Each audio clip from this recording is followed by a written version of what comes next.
గోదావరి జిల్లా అనగానే ముందుగా గుర్తు వచ్చేది పచ్చని పైరు పొలాలన్నమాట.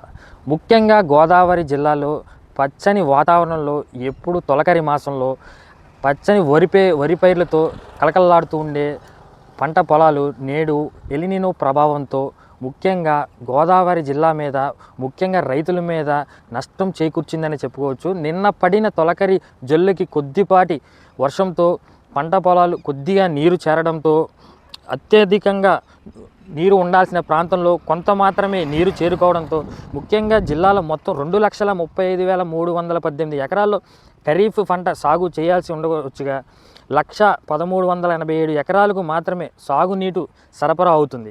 అయితే గోదావరి డెల్టా ద్వారా 49,759 ఎకరాలకు ప్రస్తుతం నీరు అందుతుంది.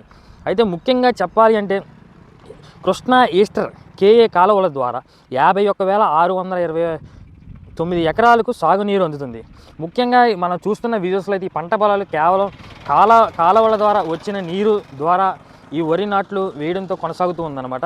ముఖ్యంగా ఈ జిల్లాలో ఈ వరితో పాటు మొక్కజొన్న, మినుములు, పెసర్లు, వేరుశెనగ, ఉద్యాన పంటలు మనకి ఎక్కువగా సాగు చేస్తూ ఉంటారు ఈ గోదావరి జిల్లాలో. అయితే మరి ముఖ్యంగా ఏమిటంటే వరి చేను ప్రభావిత ప్రాంతాల్లో నీరు లేకపోవడం ద్వారా ఈ ఎలినినో ఎఫెక్ట్ పడిందని చెప్పుకోవచ్చు.